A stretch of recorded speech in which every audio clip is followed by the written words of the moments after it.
এখন সবাই সবাই ফুলকপি উঠছে, কচি কচি ফুলকপি। এখন ফুলকপির স্বাদ দারুণ। নিয়ে আসো আর পনির আর মটর দিয়ে এই নিরামিষ রেসিপিটা বানিয়ে দেখো, পোলাওয়ের সাথে দারুণ লাগবে খেতে। নমস্কার বন্ধুরা, আমার চ্যানেলে তোমাদের সবাইকে স্বাগত জানাই। গলার অবস্থা খুব খারাপ, শোনা যাচ্ছে না কিনা আমি জানি না। আজকে তোমাদের জন্য একটা দারুণ রেসিপি নিয়ে এসেছি, সেটা হলো ফুলকপি। এখন সবাই সবাই ফুলকপি উঠছে, ফুলকপি দিয়ে পনির দিয়ে। মানে বিশেষ বিশেষ দিনে নিরামিষের কথা আমরা মনে করি যে কি করব, এই তো সদ্য একদম কচি কচি ফুলকপি, ব্যাপক খেতে লাগে। পনির আনবে আর এই ফুলকপি দিয়ে রেসিপিটা তৈরি করবে। তো চলো শুরু করা যাক। তো সমস্ত ভাজাভাজির আগে একটা মশলা রেডি করতে হবে, যেটা টেস্টটা পুরোপুরি ডিপেন্ড করছে। না দা আবার করছে। রেসিপিটা শুরু করার আগে মশলাগুলো রেডি করে নিই। এখানে নিয়েছি 4 মগজ, সাদা তিল বেশ কিছুটা। এই রেসিপিতে না কোনো হলুদ পড়বে না, মানে সাদাটে ভাব, তার জন্য সাদা তেলে করব, চেষ্টা করব যাতে সবাই সাদা, পনির সাদা, ফুলকপি সাদা। হ্যাঁ, নিয়ে নিচ্ছি কাঁচা লঙ্কা। তো সাদা নয়, এর একটা হালকা সবুজ রং আছে। এখানে 1 টুকরো আদা, কয়েকটা কাঁচা লঙ্কা, তার মধ্যে 1জন পাকা লঙ্কা আছে। আর নিয়ে নিচ্ছি 4টে ছোট এলাচ। এটার ফ্লেভারটা এর সাথে বেটে দেবো, দারুণ লাগবে খেতে। তবে আদাটাকে থেতো করে নিই, সব একসাথে বাটবো। দেখো আমার মশলা রেডি হয়ে গেছে বাটা। আর এদিকে আমি কড়াইটা বসিয়ে দিয়েছি। প্রথমে দিয়ে দেবো সাদা তেল, যেহেতু এটা সাদা সাদা হবে তার জন্য সর্ষের তেলে করছি না। তোমরা যদি চাও সর্ষের তেলে, একটু জোরে বলতে হবে, তোমার সাঙ্গ বাঙ্গরা আওয়াজ শুরু করে দিচ্ছ পাশে।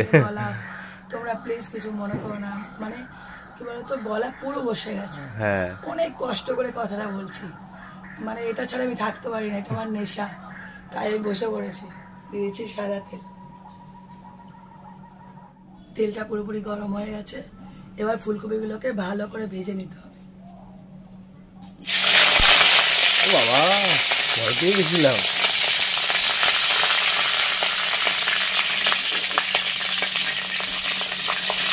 ফুলকপিগুলো পুরোপুরি ভাজা হয়ে গেছে, এবার এগুলোকে তুলে নেব। পুরো এইভাবে লাল করে ভেজে নিচ্ছি। ফুলকপি তোলার পর যে তেলটা আছে ওই তেলের মধ্যে আমি হালকা করে পনিরগুলোকে ভেজে নেব।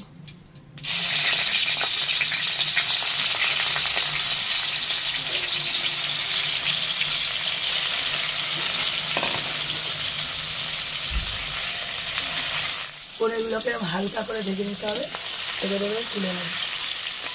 এর থেকে বেশি ভাজার দরকার নেই। সাদা, চারিদিক সাদা। হ্যাঁ, এবার একটু তেল দেবো। এবার এই তেলের মধ্যে দিয়ে দিচ্ছে 2টো তেজপাতা, এখানে আছে ছোট এলাচ, দারচিনি আর গোটা গোলমরিচ। এবার এটাকে ভেজে নেব। এবার যে মশলাটা বেটে রেখেছিলাম সেই মশলাটাকে দিয়ে দেবো।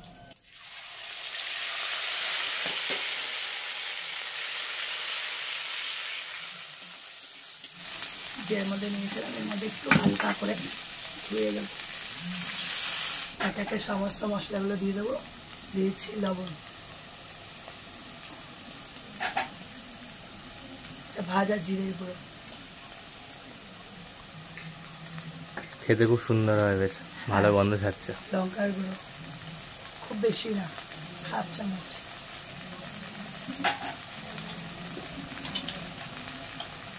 দিয়েছি চিনি।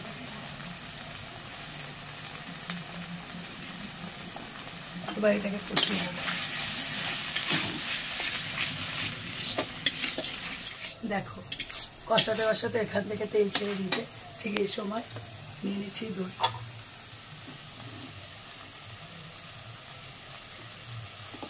এবার দইটাকে ভালো করে ফেটিয়ে দিতে হবে, পুরো ক্রিমের মতন করে ফেলতে হবে। ফেটিয়ে এর মধ্যে হালকা একটু জল দিয়ে তারপরে দিয়ে দেবো এর মধ্যে। লস্যি হয়ে যাবে নাকি? সমানে নাড়তে হবে দইটাকে দেওয়ার পর।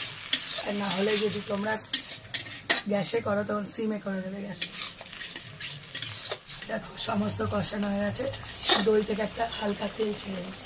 এই সময় দিয়ে দেবো ফুলকপিটা। ফুলকপি দিয়ে ভালো করে কষিয়ে নিয়েছি। এই সময় দিয়ে দিচ্ছি মটরশুঁটি। এবার জমে যাবে ব্যাপারটা।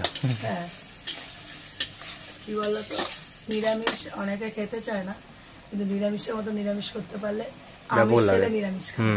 হ্যাঁ, এই রেসিপিটা না তোমরা একটা কাজ করবে, পোলাও দিয়ে খেও অথবা ফ্রাইড রাইস নিরামিষ, শুধু ভাত দিয়ে ভালো লাগে না। হ্যাঁ, ভালো লাগবে, দারুণ রেসিপি। মটরশুঁটি দিয়ে ভালো করে সব দিয়ে কষানো হয়ে গেছে। এবার দিয়ে দেবো কিশমিশ, যত দেবে তত ভালো লাগে। হ্যাঁ, এবার এর মধ্যে দিয়ে দেবো জল। এটা না একদম ঝোল হবে না, মানে একদম গামা খাওয়া হবে, সেই হিসাবে জল।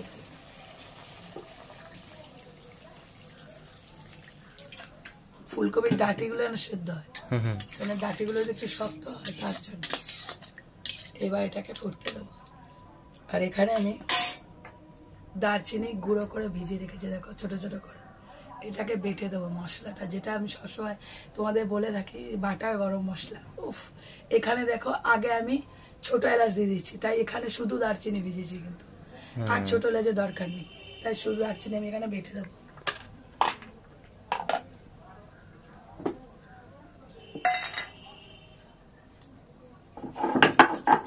ঠিক যখন ফুটে উঠবে তখন পনিরগুলোকে দিয়ে দেবে,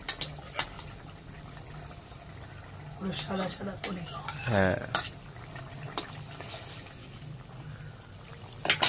এই ধোয়া হয়ে যাচ্ছে আজকে বেশ।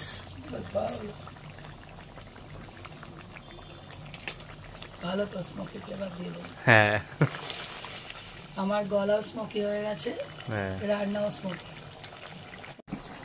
কি গুতালে আবার ধোয়া হলো? কিছু গুতাইনি, তো না গুতালে ধোয়া। কাট আছে, আমি কি কাট পাল্টেছি নাকি? এবার ঠিক আছে। এবার দিয়ে দিচ্ছি বাটা ওই দারচিনি মশলা দিয়ে দাও। এই ফ্লেভারটা না এত সুন্দর লাগে না, আবার তো বুঝতে পারবে না, হালকা করে নেবে।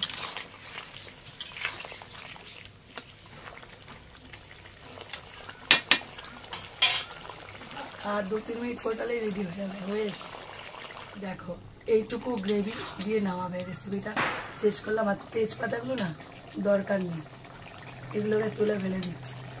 ও স্বাদ নেওয়া হয়ে গেছে। হ্যাঁ, ওর যে ফ্লেভারটা দরকার ছিল, এর আর তো দরকার নেই, ডিস্টার্ব করছে। রেসিপিটা এখানে শেষ করলাম। তোমরা নিরামিষের দিন, সামনে তো কালী পুজো, মানে আজকেই কালী পুজো, তোমরা নিরামিষের দিন বিশেষ করে সবাই, মানে ম্যাক্সিমাম লোকে আজকের দিনে নিরামিষই খায়, কেউ আমিষ খায় না। আজকে তো হবে না, পরে ট্রাই করো।